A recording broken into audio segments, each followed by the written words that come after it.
وہ سگریٹ کے لمبے لمبے کش لگا کر مجھے دیکھ رہا تھا۔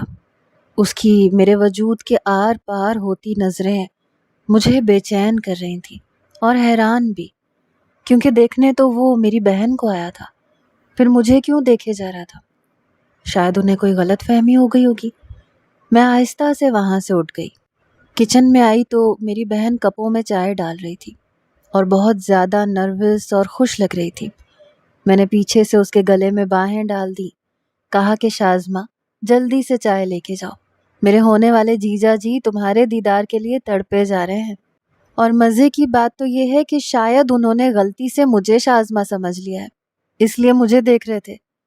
میں نے یہ بات مذاق میں کی تو شازمہ نے میرے سر پر چپت رسید کی اور کہا کہ شرم کرو، اپنے ہونے والے جیجا جی کے بارے میں ایسی بات کرتی ہو۔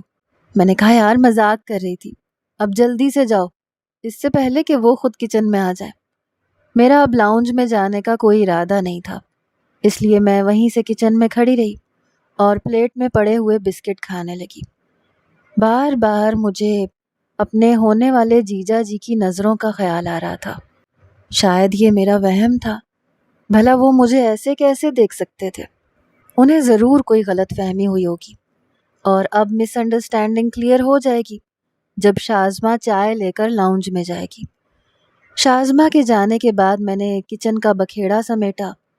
شازمہ مجھ سے 2 سال بڑی تھی۔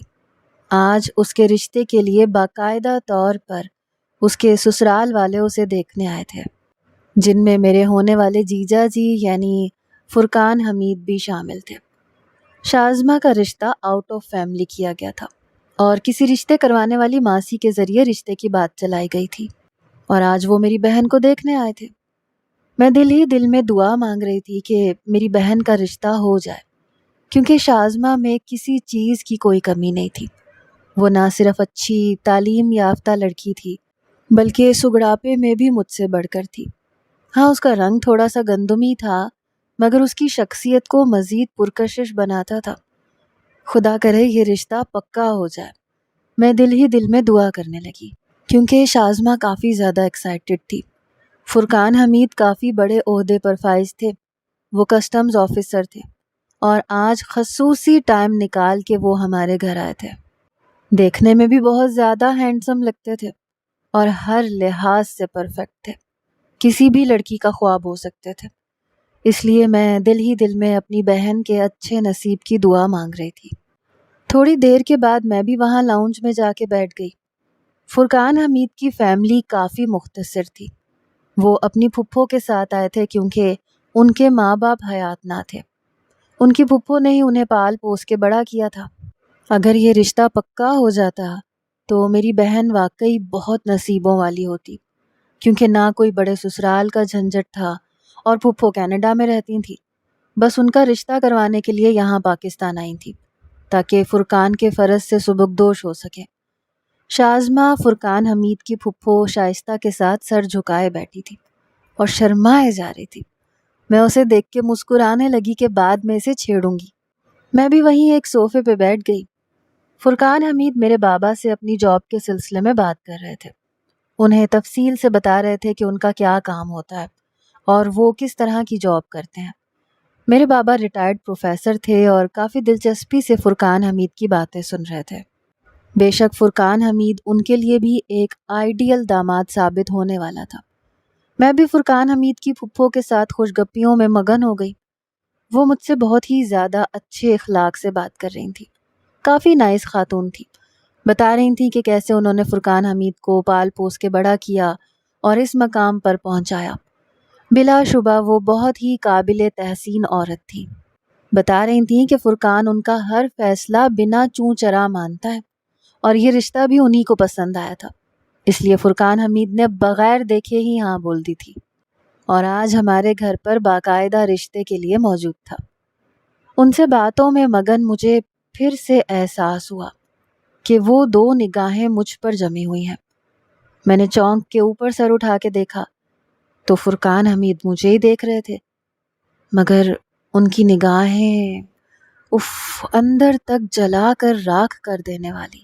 ان کی نظریں میرے وجود کے آر پار ہوتی محسوس ہو رہی تھیں۔ اور مجھے پہلی بار اس قدر بے چینی ہوئی۔ مطلب یہ میرا وہم نہیں تھا، وہ واقعی شازمہ کے بجائے مجھے دیکھنے میں مصروف تھے۔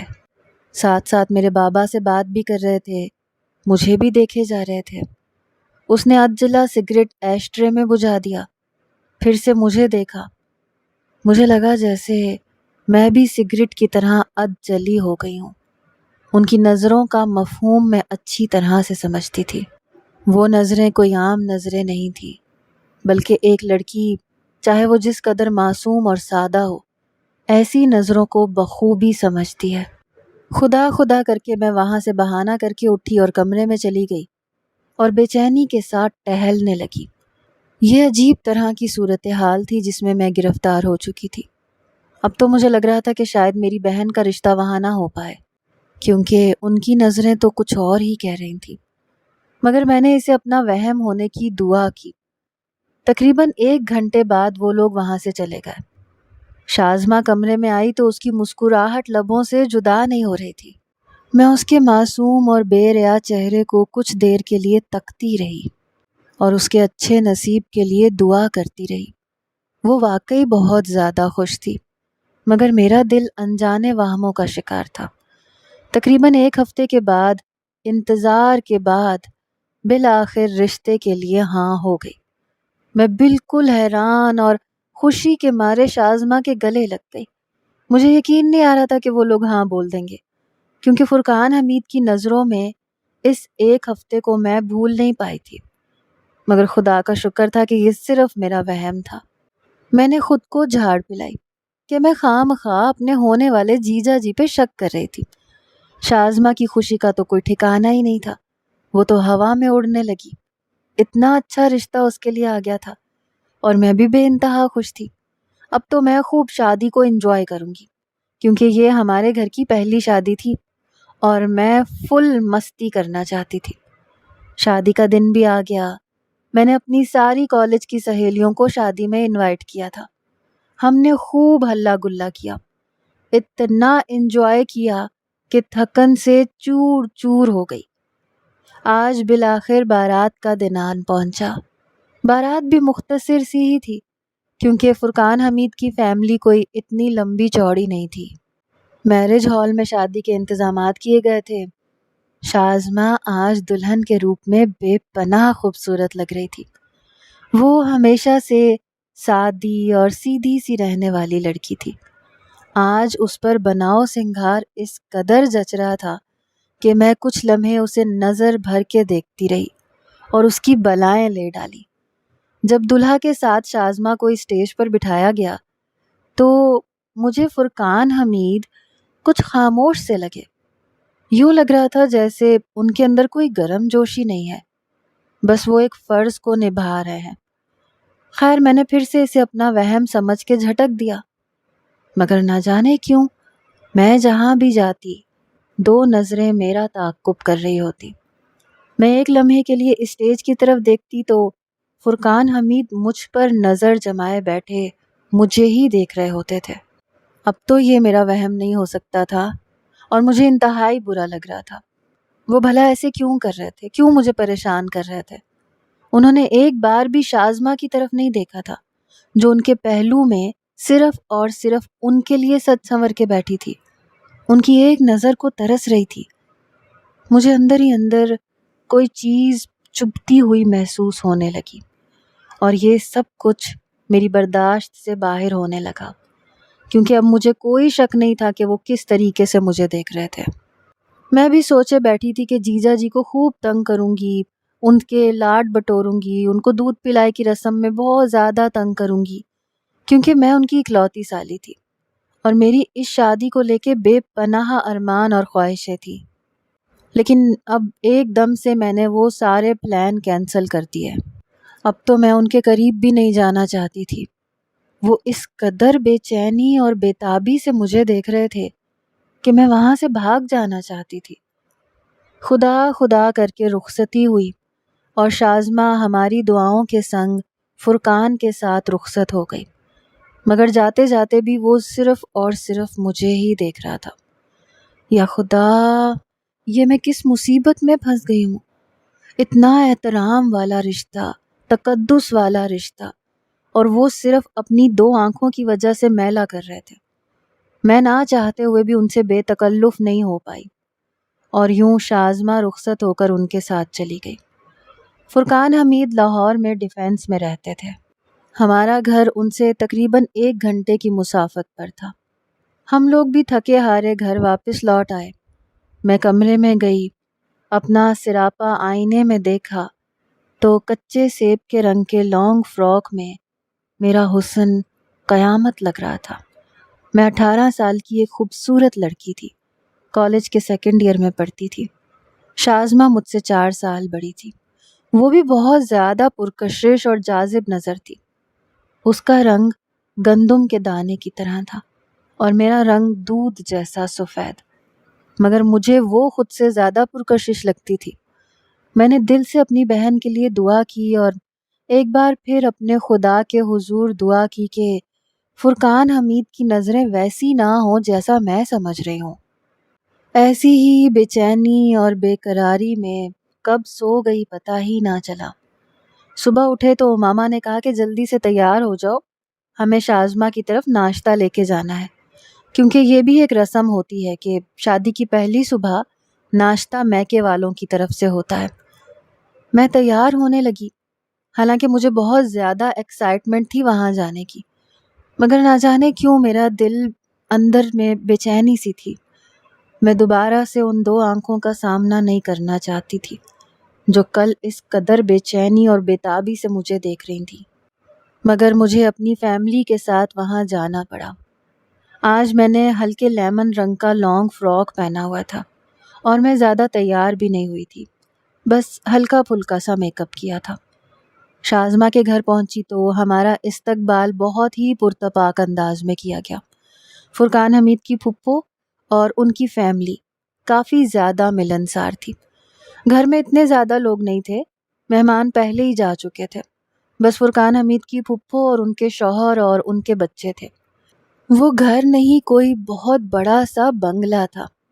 یوں تو ہم بھی اپر مڈل کلاس کے لوگ تھے اور زندگی کی کافی ساری سہولیات ہمارے پاس بھی تھی، مگر یہ گھر نہیں، کوئی محل دکھتا تھا، کیونکہ فرقان حمید کی پوسٹ کافی زیادہ اونچی تھی۔ ان کے باپ کی بھی کافی پراپرٹی تھی جو ان کے حصے میں آئی تھی۔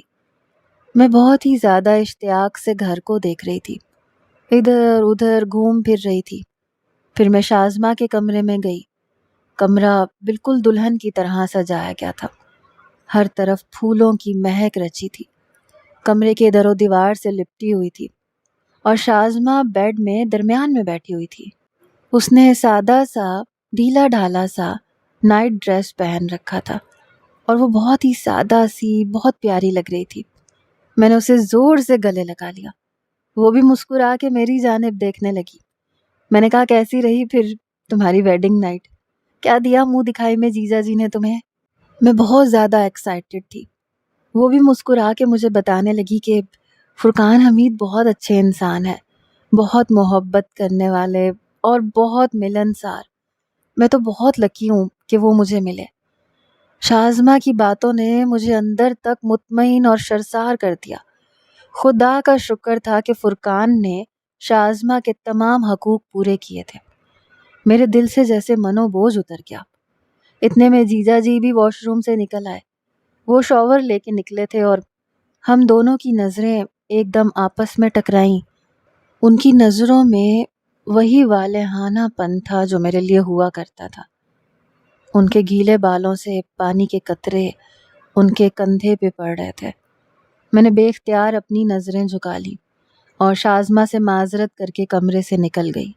مجھے یوں لگ رہا تھا جیسے فرقان حمید کوئی بہت ہی چھپا رستم قسم کا انسان ہے۔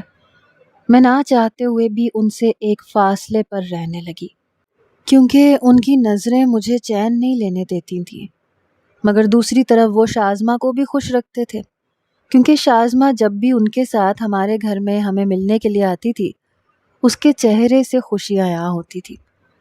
مگر کبھی کبھی مجھے اس کی آنکھیں اداس سی لگتی تھیں۔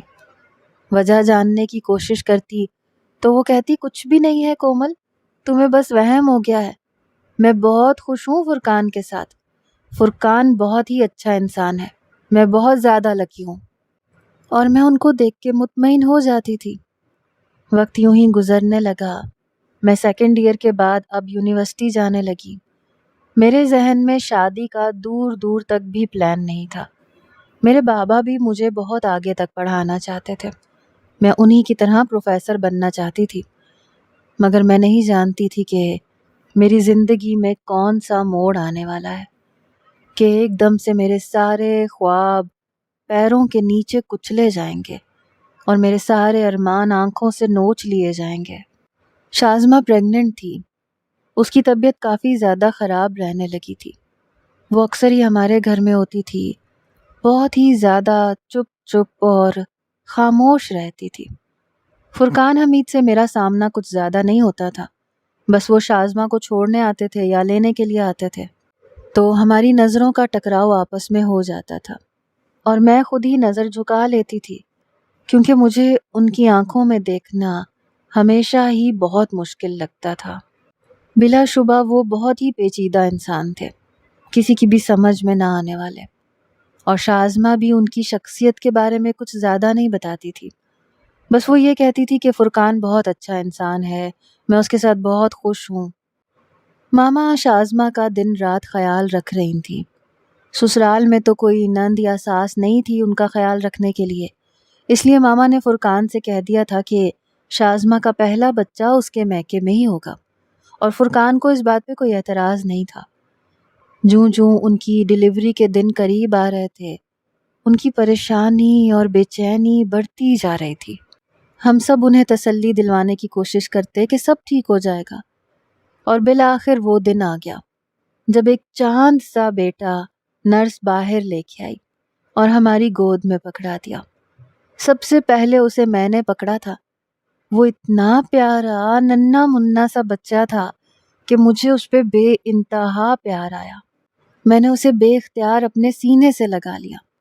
ڈاکٹر نے کہا کہ شازمہ کی حالت ابھی بہتر نہیں ہوئی، انہیں کمزوری بہت زیادہ تھی اور خون بھی کافی زیادہ بہہ گیا ہے، اس لیے خون کی بوتل لگے گی، آپ جلدی سے کسی ڈونر کا بندوبست کریں۔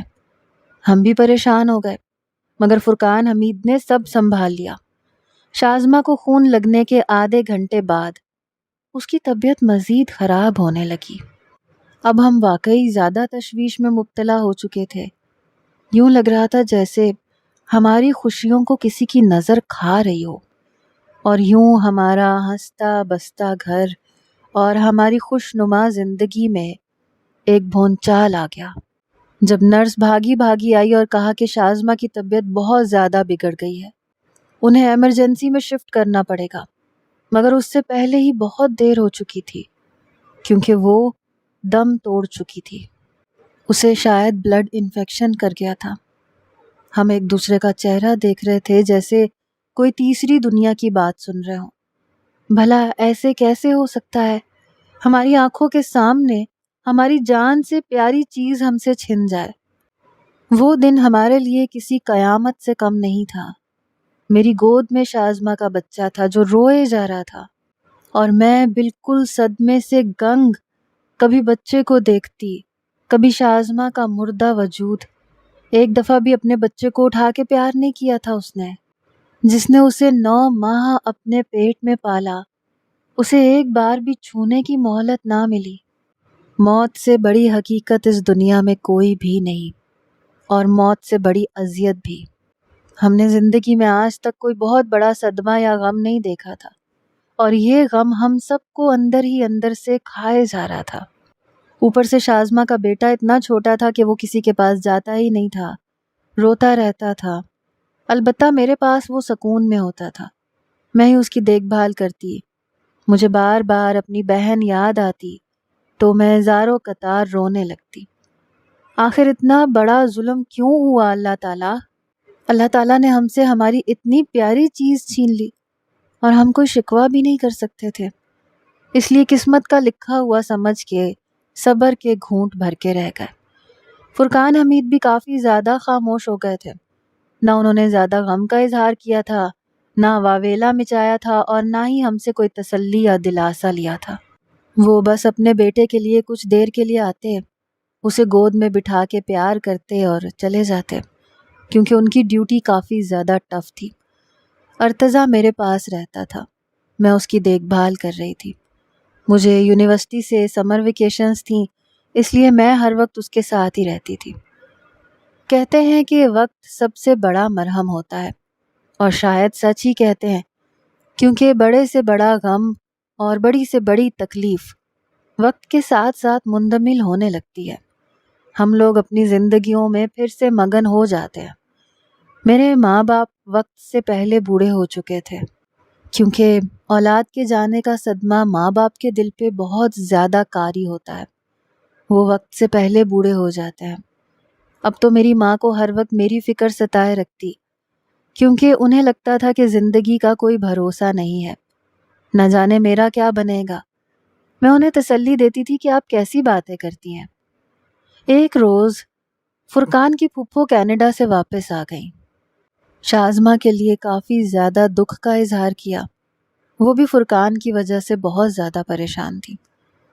انہوں نے جاتے جاتے امی کے کان میں ایسی بات ڈالی جسے سن کے میں سکتے میں آ گئی۔ میں نے کہا امی ایسے کیسے ہو سکتا ہے بھلا، میں ایسا ہرگز نہیں ہونے دوں گی۔ مگر میری ماں مجھے امید بھری نظروں سے دیکھنے لگی، کہنے لگی بیٹا تم اچھی طرح سے جانتی ہو تم سے بڑھ کے کوئی ارتضیٰ کا خیال نہیں رکھ سکتا، اور فرقان بہت ہی اچھا انسان ہے، دیکھا بھالا لڑکا ہے، اس میں کوئی کمی نہیں ہے، اور میں تمہارے حوالے سے بہت زیادہ فکر مند رہتی ہوں، اس لیے تم اچھی طرح سے سوچ لو۔ میں پھر بھی تم پہ اپنا فیصلہ زبردستی مسلط نہیں کروں گی، کیونکہ تمہاری اپنی زندگی ہے، اپنی چوائسیز ہیں۔ میری ماں نے مجھے ایک ایسے دوراہے پہ لا کے کھڑا کر دیا تھا کہ مجھے کچھ بھی سمجھ نہیں آ رہی تھی میں کیا کروں۔ میرے سارے خواب ایک دم سے میرے سامنے آ کے کھڑے ہو گئے، مجھ سے سوال کرنے لگے کہ ہمارا کیا؟ اور پھر فرقان کی وہی دو آنکھیں مجھے یاد آنے لگتیں جو جب بھی مجھے دیکھتی تھیں یوں لگتا تھا جیسے میرے وجود کے آر پار ہو رہی ہوں، اور میری بے چینی حد سے سوا ہونے لگتی تھی۔ کیا میں اس شخص کو اپنی زندگی میں شامل کر سکتی تھی جو میری بہن کا شوہر تھا؟ میرے دل میں ان کے لیے صرف اور صرف بے چین کر دینے والے جذبات تھے اور کچھ بھی نہیں۔ مگر مجھے اپنی ماں کی التجا کی لاج رکھنی تھی، اور جب میں ارتضیٰ کو دیکھتی تھی جو اتنا چھوٹا معصوم سا بچہ تھا، کیا وہ دوسری ماں سے ویسی محبت سمیٹ سکے گا جیسی اسے شازمہ سے یا مجھ سے مل سکتی تھی؟ ارتضیٰ کو دیکھ کے میرے لیے فیصلہ کرنا آسان ہو گیا، اور میں نے خاموشی سے نکاح نامے پہ دستخط کر دیے۔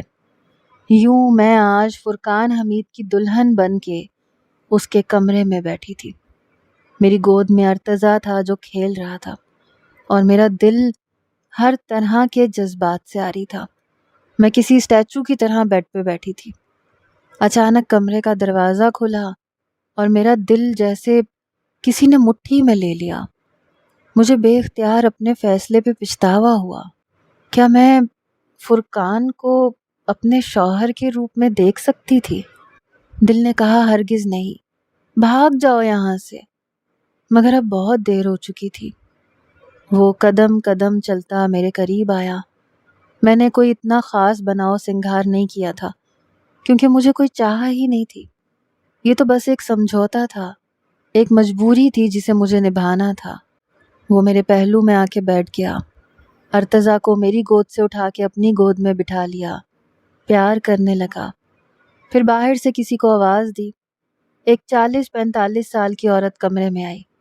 فرقان حمید کی گود سے وہ بچہ اٹھا کے وہاں سے چلی گئی۔ میں حیران سی اسے دیکھ رہی تھی۔ میں نے کہا یہ کون تھی؟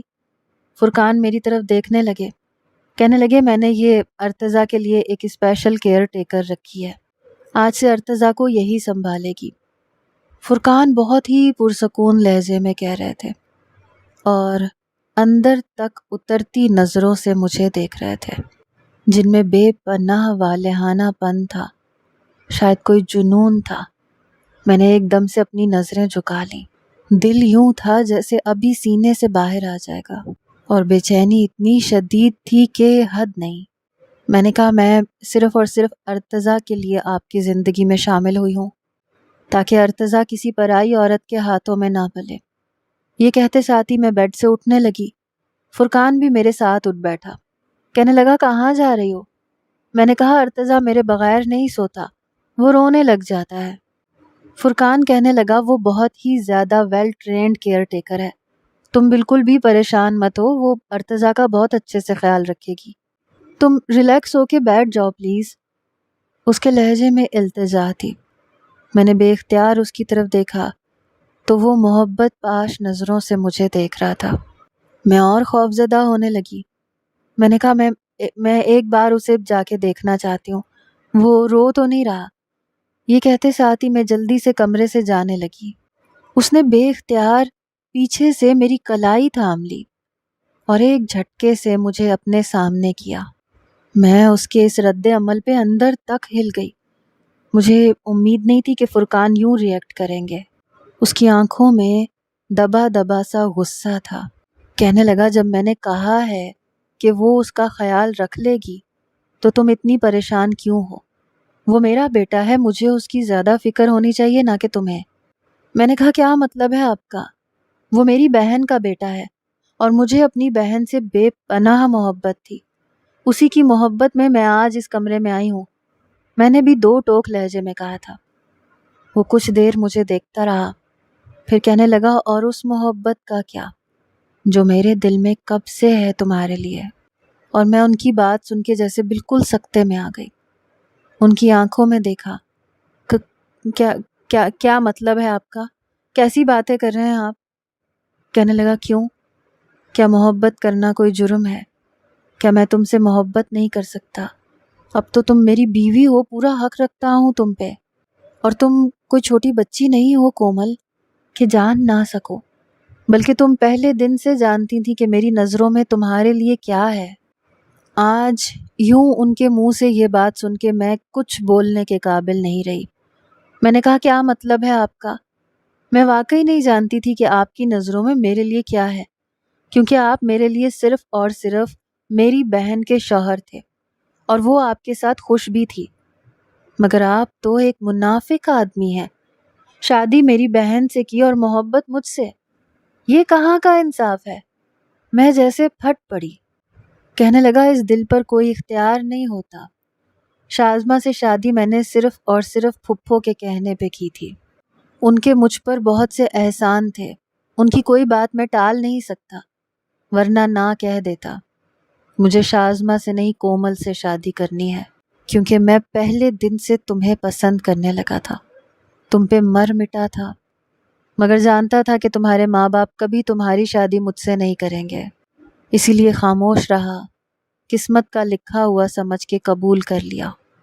مگر قسمت یوں تمہیں مجھ سے ملا دے گی میں نے کبھی سوچا بھی نہیں تھا، اور اب جب تم مل گئی ہو تو یوں کترا کے مت جاؤ، میرے پاس آؤ، میرے پاس بیٹھو۔ فرقان پر تو جیسے کوئی جنون سا سوار ہو چکا تھا۔ میری آنکھوں سے آنسو چھلک پڑے۔ میں نے کہا آپ نے میری بہن کے ساتھ بہت بڑی زیادتی کی ہے، میں آپ کو کبھی معاف نہیں کروں گی۔ اب میں سمجھی ہوں جب وہ یہ کہتی تھی کہ میں فرقان کے ساتھ خوش ہوں تو ان کی آنکھیں ان کے لہجے کا ساتھ کیوں نہیں دیتی تھی؟ آپ میری بہن کی خوشیوں کے قاتل ہیں، شاید آپ نے انہیں وہ محبت دی ہی نہیں جس کی وہ حقدار تھی۔ میں زاروں قطار روئے جا رہی تھی۔ فرقان نے زور سے میری دونوں کلائیاں تھامی اور مجھے جھٹکے سے اپنے سینے سے لگا لیا۔ کہنے لگے تمہیں اندازہ ہی نہیں تمہیں پانے کے لیے میں کس حد تک گیا ہوں۔ اب جب تم میری ہو چکی ہو تو کیسے چھوڑ دوں تمہیں، کیسے جانے دوں؟ بولو۔ میں اس کا اتنا جارحانہ انداز سہ نہیں پا رہی تھی۔ میرا وجود تھر تھر کانپ رہا تھا، میری آنکھوں سے آنسو بہہ رہے تھے، مگر اس کا دل میرے آنسو موم کرنے سے قاصر تھے۔ اس پہ تو نہ جانے کیسا جنون سوار تھا، اور پھر وہ اپنا سارا جنون مجھ پہ نچھاور کرتا گیا اور میں اس کے جنون تلے سسکتی رہی۔ مجھے اندازہ ہی نہ ہو سکا کہ وہ میرے حوالے سے کس قدر پاگل اور جنونی انسان ہے۔ صبح میں اٹھی تو وہ میرے پہلو میں آ کے بیٹھا، مجھے چائے بنا کے پیش کی، کہنے لگا سوری مائی ڈیئر، رات کو تمہیں دیکھتے ہی بے قابو ہو گیا تھا۔ نہ جانے کب سے تمہیں دل ہی دل میں چاہتا ہوں۔ تم اس طرح سے ریئیکٹ کرو گی تو پھر مجھے اپنی محبت دھونس جما کے حاصل کرنی پڑے گی۔ اس نے میرے کپکپاتے ہاتھوں پہ اپنے ہاتھ رکھے تو دل ایک دم تھم سا گیا۔ میں اس شخص کے سامنے رونا نہیں چاہتی تھی، مگر پھر بھی آنسو میری آنکھوں سے رواں ہونے لگے۔ مجھے نہ جانے کیوں یوں لگ رہا تھا جیسے شازمہ کی موت کے پیچھے اس کا ہاتھ ہے۔ میں حد سے زیادہ بدگمان ہو چکی تھی۔ کیا ایسی ہوتی ہے محبت؟ محبت تو دوسروں کو خوشی اور سکون دینے والا جذبہ ہوتا ہے، مگر اس کا ساتھ مجھے بے چین کرتا تھا۔ مگر یہ بات فرقان کی سمجھ میں نہیں آتی تھی، کیونکہ وہ تو اس چیز کو محبت کا نام ہی دیتا تھا۔ میں ایک بے بس عورت تھی، شاید مجھے ایسی ہی زندگی گزارنی تھی اور یہی میرا نصیب تھا۔ میں ارتضیٰ کے ساتھ خود کو مصروف رکھنے کی کوشش کرتی، بہت ہی خاموش اور چپ چپ رہنے لگی۔ میری ماں مجھ سے پوچھتی کہ کیا تم خوش ہو؟ میں مسکرا کے کہتی جی ماما، فرقان بہت اچھے ہیں، مجھے بہت پیار کرتے ہیں، اور ماں مطمئن ہو جاتی تھی۔ اب مجھے سمجھ میں آ رہا تھا کہ جب میں شازمہ سے پوچھتی تھی کہ کیا وہ فرقان کے ساتھ خوش ہے تو وہ مسکرا کے یہی جواب دیتی تھی، مگر اس کی آنکھوں میں نمی رقم ہوتی تھی۔ بظاہر فرقان میں کوئی خرابی نہیں تھی، وہ میری ہر ضرورت کا خیال رکھتا تھا، ہر بات بولنے سے پہلے پوری کر دیتا تھا، مگر اس کے نزدیک محبت صرف عورت کے وجود سے لذت حاصل کرنے کا نام تھا۔ اس کے نزدیک اپنی بیوی کی رضامندی یا خوشی کی کوئی ویلیو نہ تھی، یا شاید وہ اس چیز کو نظر انداز کر دیتا تھا۔ مگر میں اسے کیسے احساس دلا سکتی تھی کہ میاں بیوی کا رشتہ کمپینین شپ پہ مشتمل ہونا چاہیے، ایک دوسرے کا دکھ سکھ میں ساتھی بن کے رہنا، ایک دوسرے کی چھوٹی چھوٹی خواہشوں کا خیال رکھنا، جو بظاہر بے ضرر سی لگتی ہیں مگر ایک عورت کے لیے بہت ضروری ہوتی ہیں۔ ایک دوسرے کو رسپیکٹ دینا، ویلیو دینا، مگر شاید مرد ذات ایسی ہی ہوتی ہے، کبھی کبھار وہ نہ چاہتے ہوئے بھی عورت کے جذبات کو اپنے پیروں تلے کچل ڈالتا ہے، اور اسے خود بھی اس چیز کا علم نہیں ہوتا۔ اس لیے میں نے بھی کبھی اسے یہ احساس نہیں دلایا تھا، اور میں تو فرقان سے شازمہ کی موت کے حوالے سے بھی بدگمان ہو گئی تھی۔ جو شخص میرے لیے اس قدر جنونی تھا وہ شاید مجھے پانے کے لیے اپنی انچاہی بیوی کو ٹھکانے لگا سکتا تھا، مگر میں اس بات کی کھوج لگانے سے ڈرتی تھی، کیونکہ حقیقت جان کر بھی تو مجھے اسی کے ساتھ رہنا تھا، اس لیے اس بات سے کبھی پردہ نہ اٹھا سکی۔ ایک دن یوں ہی میں اسٹور روم کی صفائی کر رہی تھی کہ مجھے ایک پرانی ڈائری ملی۔ اس پر وقت کی گرد چڑھی تھی۔ میں نے اسے اپنے دوپٹے سے صاف کیا۔ جب اس کا پہلا صفحہ کھولا تو اوپر شازمہ فرقان لکھا ہوا تھا۔ تو کیا یہ شازمہ نے لکھی تھی؟ میں جانتی تھی شازمہ کو ڈائریز لکھنے کا بہت شوق تھا۔ وہ اپنی روز کی روٹین ڈائری میں لکھ کے محفوظ کر لیا کرتی تھی، اور میں پھر چھپ کے پڑھا کرتی تھی، اور پھر میں نے اسے پڑھنا شروع کیا تو جیسے جیسے پڑھتی گئی میری آنکھوں سے آنسو جاری ہونے لگے۔ شازمہ جو بظاہر ایک ہنستی مسکراتی لڑکی تھی اور کہتی تھی کہ میں فرقان کے ساتھ بہت خوش ہوں، فرقان ایک بہت ہی پیار کرنے والے انسان ہے، اس نے اپنے سارے درد اس ڈائری میں بیان کیے تھے کہ کیسے وہ ایک انچاہی بیوی تھی۔ لکھا تھا کہ مجھے شادی کی پہلی رات ہی یہ باور کروا دیا گیا تھا کہ میں فرقان کی نہیں بلکہ فرقان کی پھپھو کی پسند ہوں، اور فرقان سے کچھ زیادہ کی توقع نہ رکھوں۔ مجھے فرقان سے ویسی محبت اور چاہت کبھی ملی ہی نہیں جو ایک عورت کو اپنے شوہر سے چاہیے ہوتی ہے، جس کے لیے وہ اپنے ماں باپ کو، گھر بار کو چھوڑ کے آتی ہے۔